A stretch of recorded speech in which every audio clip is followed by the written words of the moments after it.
So my name is Tibor Toth. I'm the Managing Director of Investments for the Massachusetts Clean Energy Center. That's MassCEC.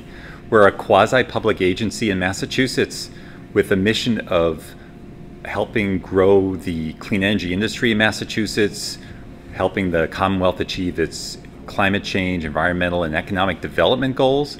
And the way we work with Cleantech Open, we're a sponsor, first of all, supporting Cleantech Open and its parent organization, NECEC.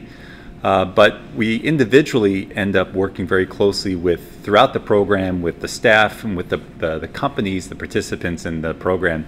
I head their investments division, so my ulterior motive is I like to get to know the companies ultimately to really support them, and find those best companies that we can actually invest in directly. So I gave a talk earlier on raising capital, and one of the obvious things that came through in that is I polled the audience. Practically none of them have actually generated any revenues yet, any real product yet. They're still working on their concepts and technologies. Practically none of them have actually raised capital, have talked to investors before. So the biggest challenge is that they haven't really done much yet. They've got great ideas and they need a lot of work to flesh it out into a business, into a commercial product, and to be able to learn to tell that story to folks who want to buy the product but also invest in their companies. I think the participants have really been thrilled to go through the program, and you know, there's always, I presume, always happy and unhappy customers, but for the most part I've seen the companies that go through Cleantech Open go on to much bigger and better things, run across them everywhere, ending up at incubators and other programs and just launching off on their own. I've had a chance, again, I run the investments division. I flashed on the screen 9 companies in my investment portfolio that are former Cleantech Open graduates. So really feel like they've been prepped well, prepared well, and go on to be very investable and growing revenues and being sort of, you know, real nice stories.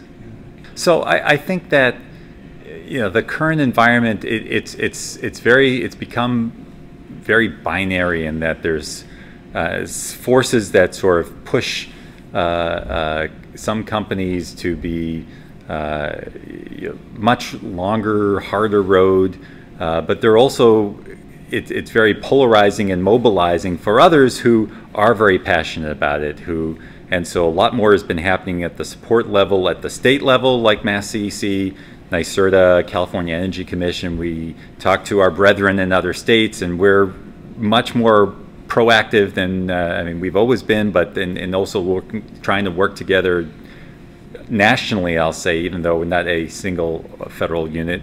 I've also seen it does force companies, perhaps in a bad way, to be, some bad, some good, to be much more capital efficient. And the bad side is that maybe there are some big ideas that are harder to get funded because a lot of companies have moved to this more capital light virtual company type model where a lot of it is outsourced, a lot of it is thinking more, you know, what can we do with a small amount of capital? And so the short-sightedness of that is that there may be some big things that aren't being focused on yet.